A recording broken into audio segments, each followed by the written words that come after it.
Hi dears, അസ്സലാമു അലൈക്കും. അപ്പോൾ എല്ലാവർക്കും പുതിയൊരു വീഡിയോയിലേക്ക് സ്വാഗതം. അപ്പോൾ എന്താണ് എല്ലാവരുടെയും വിശേഷങ്ങൾ? എല്ലാവർക്കും സുഖമാണെന്ന് വിചാരിക്കുന്നു. അപ്പോൾ നമുക്കും അൽഹംദുലില്ലാ സുഖമാണ് കേട്ടോ.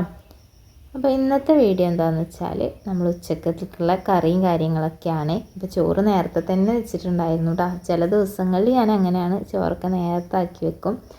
അപ്പോൾ ഇന്ന് കറിക്ക് വേണ്ടിയിട്ട് ചൂടാണ് കേട്ടോ കിട്ടിയിട്ടുണ്ടായിരുന്നത്. അപ്പോൾ ഈ മീനിന് നമ്മളുടെ ഇവിടങ്ങളിലൊക്കെ ചൂടാന്ന് പറയും. നിങ്ങളുടെ അവിടങ്ങളിലൊക്കെ എന്താണ് പറയുകയെന്നുണ്ടെങ്കിൽ ഒന്ന് കമൻറ്റ് ചെയ്യണം. ഇതിന് പല പേരും ഉണ്ടെന്ന് അറിയാം. അപ്പോൾ അതിനുള്ള ഓരോ കാര്യങ്ങളൊക്കെ ചെയ്തുകൊണ്ടിരിക്കുകയാണ് കേട്ടോ. അപ്പോൾ ഈ മീനായതുകൊണ്ട് തന്നെ ഒന്ന് വൃത്തിയാക്കി എടുക്കുക എന്ന് പറയുന്നത് കുറച്ച് ടാസ്ക്കാണ്. കുറച്ചുള്ളതെന്നുണ്ടെങ്കിൽ വലിയ പണിയില്ല. കുറേ ആണെന്നുണ്ടെങ്കിൽ കുറച്ചൊന്ന് ഇരുന്ന് നമ്മൾ മുഷി തന്നെ വേണ്ടി വരും. അപ്പോൾ ആദ്യം തന്നെ നന്നാക്കിയതൊക്കെ ഒന്ന് എടുത്ത് കായാക്കി വെക്കുന്നുണ്ട്. ഇനി കുറച്ച് കറി വെക്കാൻ വേണ്ടിയിട്ട് മാറ്റി വെച്ചിട്ടുണ്ടായിരുന്നു കേട്ടോ. അപ്പോൾ കറിയൊക്കെ ഒന്ന് ആയി വരുമ്പോഴേക്കും ഇത് മസാല പിടിച്ചോളൂല്ലോ. അപ്പോൾ അത് കഴിഞ്ഞാൽ തന്നെ നമുക്ക് വേഗം പൊരിച്ചെടുത്താൽ പണി കഴിയുമല്ലോ. അപ്പോൾ അതൊക്കെ ഒന്ന് റെഡിയാക്കുകയാണ്. പിന്നെ അത് മസാല അരച്ചിട്ടാണ് കേട്ടോ കറി വെക്കണത്. തേങ്ങ ഇട്ടിട്ടും തേങ്ങാപ്പാലിൽ വെക്കും തോന്നുന്നുണ്ട്. തേങ്ങ അരച്ചിട്ട് ഈ കറി വെക്കുമോയെന്ന് എനിക്കറിയില്ല. ഈ മീൻ അത്ര വേവൊന്നും ഇടാത്തൊരു ചെറുവക മീനല്ലേ. അതുകൊണ്ട് തന്നെ മിളകിട്ടാലും ഇങ്ങനെ മസാല അരച്ച് വെക്കുമ്പോഴാണ് കൂടുതൽ ടേസ്റ്റ് എന്നാണ് എനിക്ക് തോന്നിയിട്ടുള്ളത്.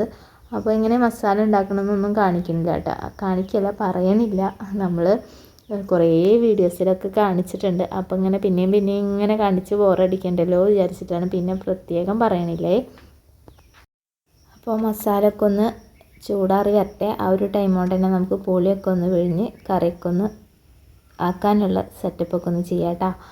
അപ്പോൾ അതേ ചട്ടിയിൽ പുളിയൊക്കെ പിഴിഞ്ഞൊഴിച്ചിട്ടുണ്ട്. പിന്നെ അത് മസാല ചൂടാറി വന്നപ്പോൾ അതും മിക്സിയിൽ കുറച്ച് വെള്ളം ഒഴിച്ചിട്ട് അതും അരച്ചൊഴിച്ചിട്ടുണ്ട് കേട്ടോ. പിന്നെ പച്ചമുളക്, വേപ്പില ഒക്കെ വേണമെങ്കിൽ ഇട്ട് കൊടുക്കാം.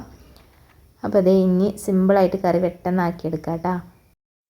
ഇപ്പോൾ കുറച്ചായിട്ട് മീനുകൾക്കൊക്കെ നല്ല വിലയാണ് അല്ലേ.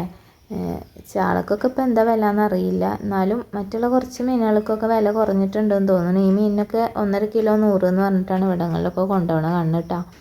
പിന്നെ കുഞ്ഞ അയിലയുണ്ട്, അതും കിലോ 100 എന്നൊക്കെ പറഞ്ഞിട്ട് കൊണ്ടുപോകണ കേൾക്കാറുണ്ട്. ചാളക്ക് ഇപ്പോൾ എന്താ വില എന്നറിയില്ല. 350 അങ്ങനെയൊക്കെ ആയിരുന്നു ഇപ്പോൾ കുറച്ച് ആയിട്ട്. ഇപ്പോൾ കുറഞ്ഞിട്ടുണ്ടാവും എന്ന് വിചാരിക്കണം. അപ്പോൾ അതേ കറിയും കാര്യങ്ങളൊക്കെ അതേ ആയിട്ടുണ്ട്. ഈ മീൻ ഇങ്ങനെ പൊരിച്ചെടുക്കുക എന്ന് പറയുന്നത് എനിക്ക് കുറച്ച് ബുദ്ധിമുട്ടുള്ള കാര്യമാണ് കേട്ടോ. ഞാനത് പൊരിച്ച് വരുമ്പോഴേക്കും അതിൻ്റെ അസ്ഥി കൂടൊക്കെ പുറത്ത് വന്ന് ആകെ ഉണ്ട കുത്തിയിട്ടുണ്ടാവും കേട്ടോ. എന്താണെന്നറിയില്ല, ഇങ്ങനെ ഇട്ട് ഇളക്കിയിട്ടാന്ന് തോന്നുന്നുണ്ട്. കാരണം ഇങ്ങനെ മറിച്ച് നോക്കിക്കൊണ്ടിരിക്കണേ. അങ്ങനെ ദേ ആ പണിയും കൂടെ കഴിഞ്ഞിട്ടുണ്ട്. അപ്പോൾ ഇന്ന് ദേ കുറച്ച് തൈര് ഉണ്ടായിരുന്നു, ഉപ്പേരി ഉണ്ടായിരുന്നു. രാവിലെ നമ്മൾ സ്കൂളിലോട്ട് വേണ്ടിയിട്ട് വഴുതന ഇല ഉപ്പേരി ഉണ്ടാക്കിയിട്ടുണ്ടായിരുന്നു, അതുണ്ടായിരുന്നു. മീൻ പൊരിച്ചിട്ടുണ്ടായിരുന്നു, മീൻ കറി ഉണ്ടായിരുന്നു, പിന്നെ കൊണ്ടാട്ടമുളക് ഉണ്ടായിരുന്നു. അപ്പോൾ വീഡിയോ ഇഷ്ടപ്പെടുകയാണെങ്കിൽ സബ്സ്ക്രൈബ് ചെയ്യാൻ മറക്കരുത്.